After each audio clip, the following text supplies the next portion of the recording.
Thank you very much. Thank you very much. And Ray, I've got a bone to pick with you because that was a very tough act to follow after the Temptation member. Riley, thank you very much for gracing us with that song. And I just want to share it with you. I'm hoping you and I can connect after lunch because my daughter, Grace, from the time she was about 3 years old, she and I would sing that particular song every night before I put her to bed. So I'd love to be able to shoot a video with you afterwards and send it along to her. Thank you so much for being here.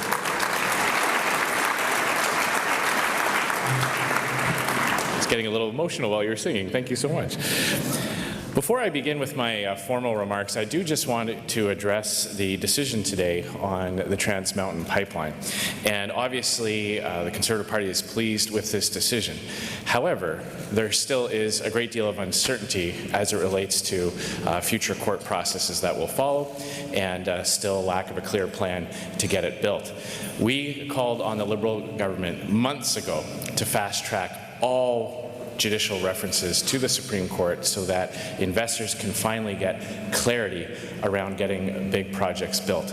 This court ruling today is helpful, but of course that climate of confidence has not been created by this Liberal government, and we continue to call on the Liberals to repeal, or to stop proceeding with Bill C-69 and other legislation that just adds further hurdles and pushes timelines and approvals processes further and further away. Mesdames et messieurs, ladies and gentlemen, good afternoon. It's always a pleasure for me to be back in Vancouver, Canada's own western metropolis and our gateway to the Asia Pacific. I'd normally prefer to come to British Columbia. There's no wrong time of the year to visit British Columbia, but for someone who lives in Saskatchewan, it's more fun to come in British Columbia in January and February and get a little bit of a respite from the winter, but it's always a true pleasure to be here because Vancouver is a city unlike any other in Canada. It sits at the threshold of untold opportunity for all Canadians, a coastal link between our federation and the world's fastest growing economies hungry for Canadian ingenuity. But Vancouver is also a destination. It's a destination for dreamers and doers alike who endeavor to leave behind the poverty, the oppression, and the injustice of their homelands to realize Canada's promise of prosperity and freedom and justice. And the evidence of that is everywhere in the city, and it's everywhere in this room. And while the promise of potential is what makes Canada unique and special, we absolutely cannot take that for granted. It's wrong to assume that it's the natural order of things. Protecting and strengthening Canada's promise demands that we make the right choices. Now, today I will speak about Canada's economy and the gathering headwinds we face and the course we must chart to withstand an inevitable downturn. For me, and for Canada's Conservatives, jobs, the economy, and making life more affordable for families are all linked together, and together they are our job one.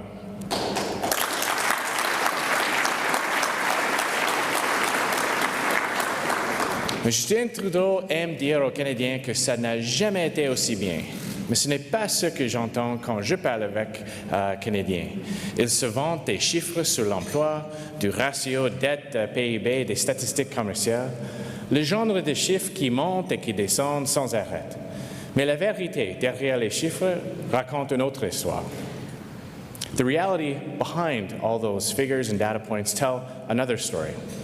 2/3 of Canadians either feel that they can't pay their bills or they feel that they have nothing left over at the end of the month when they do. 2/3. And almost half of all Canadian households report being less than $200 a month away from not being able to meet all their financial obligations at the end of the month. Gasoline, groceries, home heating, real estate, debt, everything keeps getting more expensive. And nearly 50% of all Canadians report being overwhelmed by their debts. They've stopped saving for retirement and are now just trying to keep their head above water. Now, the economic indicators might say one thing, but the human indicators say something entirely different.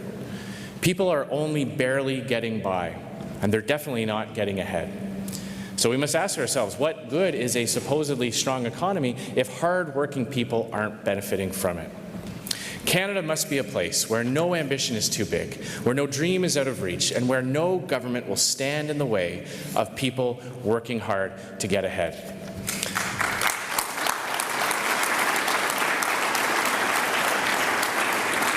And so I will focus my remarks on the positive vision I have for Canada's economy and how, as Prime Minister, I will live within our means, leave more money in Canadians' pockets, and let them get ahead. But first, we have to talk about the problem. Canada under Justin Trudeau is sadly failing on these important counts, and the economic storm clouds are only growing darker and darker. Protectionism threatens free trade. Our natural resources are trapped. We're losing out on investment to other countries. Consumer debt and affordability concerns are ballooning. And getting anything of size and substance done is almost impossible. Canadians have less in their pockets. More than 80% of middle-income families are paying $800 more in taxes every year since the Liberals formed government. They've hiked taxes on small business owners, and Trudeau ended tax credits that made things like dance lessons and transit passes more affordable. And Conservatives have caught him trying to raise other taxes. He tried to tax health and dental benefits for Canadian workers. He even tried to tax employee discounts. But Conservatives caught him trying to do this, and we stopped him. But it's a preview of what Canadians can expect from a re-elected Liberal government: higher taxes and less money in their pockets. And so the questions Canadians must ask themselves is, if we're heading into an economic storm, who do we want to be captain of that ship? Now, Justin Trudeau has inherited a great fortune, and I'm not talking about his personal wealth. In 2015, he inherited from the previous Conservative government a balanced budget, a growing economy, and a middle class that enjoyed the largest increase in median income in 40 years. Le plus récemment, gouvernement conservateur a dirigé le Canada pendant la grande récession mondiale avec la dette et les déficits les plus bas et la croissance la plus forte de tous les pays du G7. Et nous en sommes sortis avec 1 million de nouveaux emplois. Nous avions aussi la meilleure croissance du revenu moyen avant ou depuis. Nous avons eu ce bilan malgré la pire crise financière mondiale depuis la Grande Dépression, la chute des prix du pétrole et une crise sans précédent du marché immobilier aux États-Unis. Now, Justin Trudeau has racked up billions of dollars of borrowed money for his supposedly historic investments in infrastructure, but those promises have evaporated into thin air. Last year, the Parliamentary Budget Officer reported to Canadians that the government's infrastructure plan doesn't even exist. We were promised those deficits so he could build infrastructure, but now we have the deficits with nothing to show for them. This takes incompetence to a whole new level. Now, incompetence is one thing, corruption is another. Last fall, Trudeau announced that he would give $600 million worth of handouts to media organizations in what Liberals say is an attempt to rescue an industry in need. Now, the bailout was roundly and quite rightly criticized at the time. Many people saw it for what it was, an election year handout to media outlets who will be covering the Liberals' re-election campaign. But it got much worse than that. Which news outlets receive the money will be determined by a panel hand-picked by the government. So not only are the Liberals sending cash to these outlets in an election year, they're controlling who decides which outlets qualify. But the worst part came a couple days ago. Maybe some of you have heard of Unifor. This is the largest private sector union in Canada, which is openly campaigning to defeat Conservatives and to re-elect the Liberals, and they were named to that panel. In other words, one of Justin Trudeau's most well-funded and influential supporters will help decide how the upcoming election will be covered. Now, this isn't the first time Trudeau has tried to stack the deck in his favor.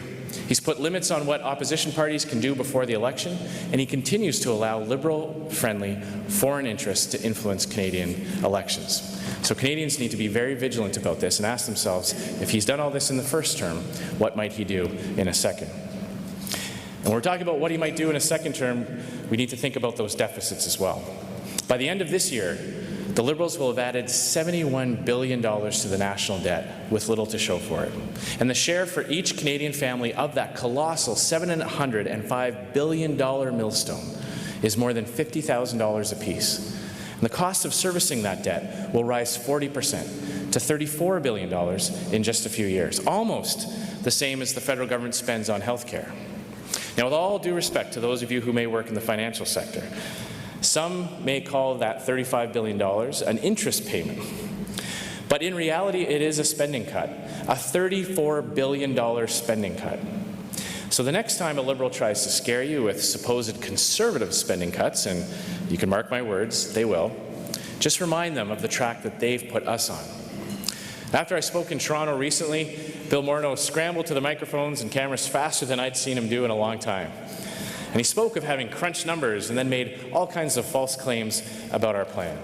Now, first of all, Bill Morneau has about as much credibility on financial planning as Justin Trudeau has on ethics. But I'd like to point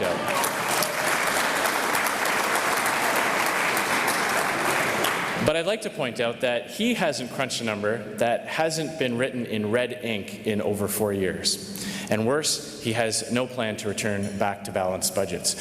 No ideas that don't involve borrowing more money, and no credibility when it comes to budgetary predictions. Now, Liberals lied to Canadians about their deficits, and they squandered the strong economic fundamentals they inherited. The previous Conservative government eliminated the deficit and paid down debt when times were good to cushion the blow of the next recession. Justin Trudeau has done the opposite. When times are good, he spends. When times are bad, he also spends. 4 more years of this mismanagement will almost certainly lead to massive tax hikes, deep cuts, or some terrible combination of the two. But the good news is we have an opportunity to change course. Unlike in Ontario, where Trudeau's mentors, Kathleen Wynne and Dalton McGuinty, had over a decade to double the debt, Canadians can limit the damage by choosing a new path this October. I want to talk about that path for just a moment. It's essential that we responsibly phase out the Trudeau deficit. The bigger it gets and the longer it lasts, the more we'll spend on interest payments to wealthy lenders and the less we'll have for our cherished programs. And the more debt we add while the world economy is strong, the harder it will be when the world again brings trouble to our doorstep. But in the last 3 years, the Trudeau government has made an even bigger mess of the budget than even I thought possible. And he has made the job of cleaning it up that much more difficult.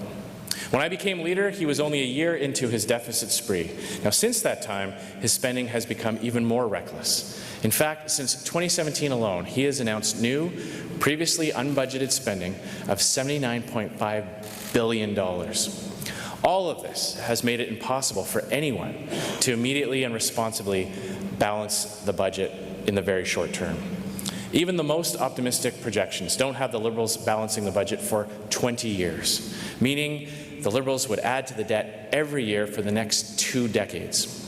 But if Canadians elect a Conservative government this fall, we will balance the budget in a quarter of that time.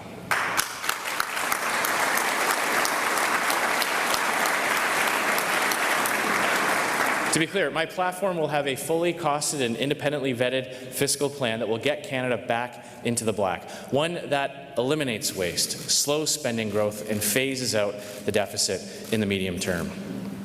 You know, I'm often asked what is the biggest difference between Conservatives and Liberals when it comes to the economy, and that's a very important question to me and many people who follow politics. And as I was preparing for this speech, I really wanted to answer it in the most comprehensive way I could. So I did all the research, read all Adam Smith and all the economic treaties from both sides of the political spectrum. Looked into all the philosophical and intellectual nuances of conservative and liberal economic theory. But as I did this, I kept coming back to essentially the same point. You see, the biggest difference, the key and stark difference is this. Liberals put their faith in government, and conservatives put their faith in people.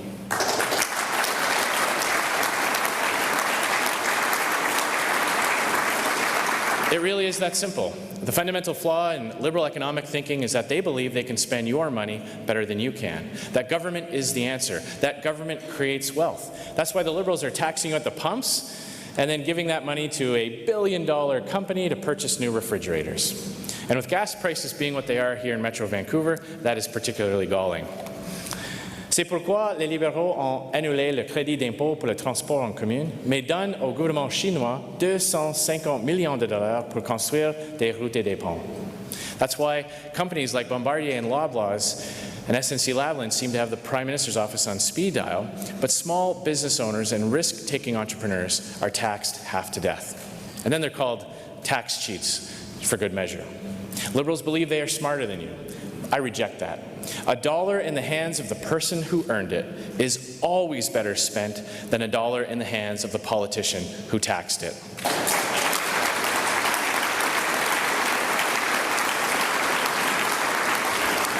That's what I believe, and that's how I will govern this country. As Prime Minister, my government will live within our means. If one of my ministers comes to me with a new project or proposal, I won't even consider it until he or she has figured out where the money will come from. Under my leadership, any new spending not already budgeted must be paid for from savings within the government. It's just like running a household. If you want to take an expensive family vacation, redoing the basement or landscaping the backyard may need to wait, or vice versa. You can't do both. Your bank account is not a bottomless pit, and neither is your pocket, an endless source of funds for politicians in Ottawa. Now, I mentioned earlier Bill Morneau's fear-mongering about supposed cuts, but I want to be very clear that my approach to balancing that federal budget will not affect the Canada Child Benefit, seniors' benefits, or transfers to provinces. They are already budgeted for in the long term, and I am committed to them. Second, as Prime Minister, I will leave more money in your pockets. I've already announced that I will scrap the carbon tax, which makes everyday essentials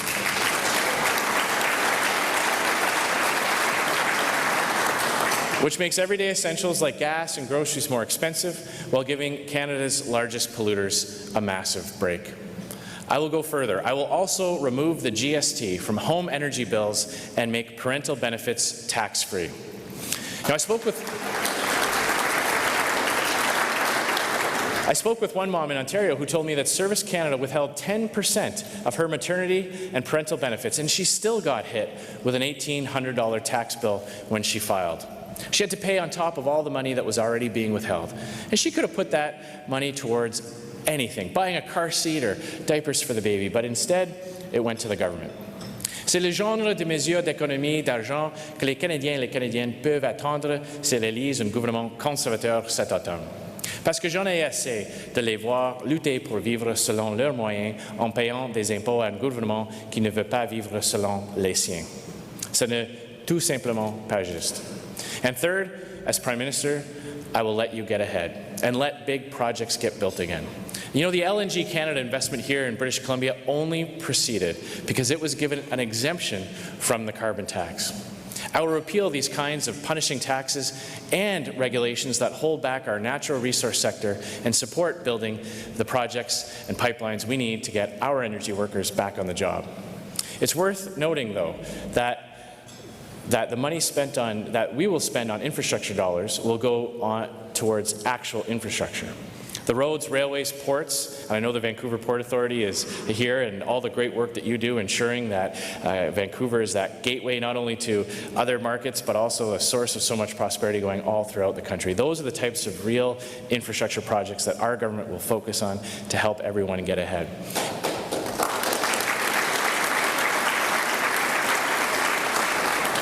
And I will make it easier to start a business by cutting red tape and reducing costs. The Canadian Chamber of Commerce recently put forth a series of helpful suggestions to reduce the 7 big burdens on businesses, and we'll look at those and others. We'll also break down interprovincial trade barriers so Canadians from coast to coast can enjoy the world-class products made all throughout this country, no matter where they are in this country, including the world-class wine made right here in British Columbia.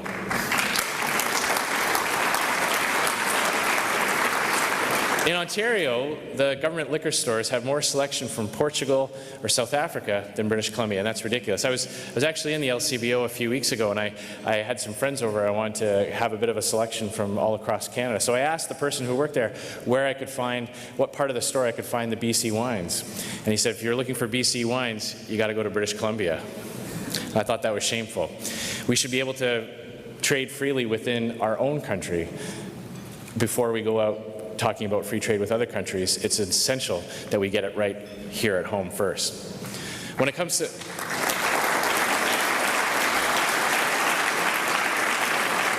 to housing, there's a lot of conversations around mortgages and helping people qualify for those. That's very important. But just as important is getting more homes on the market to lower prices for home buyers. A recent CD Howe report estimates that excessive regulations on new home constructions add an average of $229,000 to the price of a new home in Canada's 8 largest markets, including an astonishing $600,000 here in Vancouver. So I will work with the provinces and municipalities to knock down these barriers so more homes can be built. And finally, I was also troubled by the reports of money laundering in this province, that an estimated $5.3 billion worth of real estate transactions in British Columbia last year were the result of money laundering and pushed home prices up by 5%. This is a serious problem, and it's not fair that hardworking British Columbians have to pay for it. So we will support a public inquiry that will provide actionable recommendations for how to put a stop to this.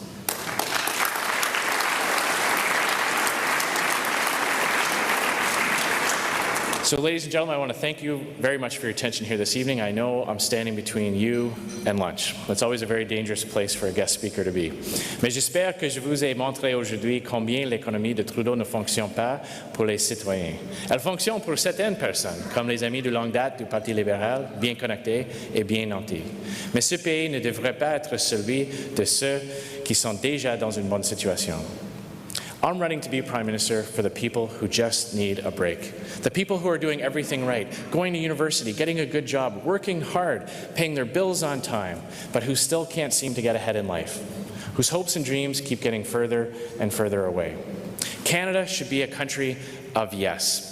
Yes to more responsible resource exploration. Yes to more pipeline construction and LNG investment. Yes to expanded trade with Asia and elsewhere so we can ship our lumber, our agriculture, and our seafood to market more easily. Yes to investments in marine and aerospace technology. Yes to new infrastructure projects that shorten commute times and keep our economy moving. Yes to being a country where big things are possible, and where every Canadian, whether they're in Surrey or Winnipeg or St. John, has an opportunity to benefit from all the great potential that this country offers. But to get there, we need a new government. A government that knows it's already hard enough to get ahead in life without the government making it harder. A government that views its citizens as drivers of prosperity, not sources of revenue. A government that understands that balancing the budget is the best way to preserve the programs and services that Canadians rely on the most. And a country where taxes are low, government is limited, but potential is unlimited. That's my vision for Canada, ladies and gentlemen, and I want to thank you very much for being here and sharing it with you. Thank you.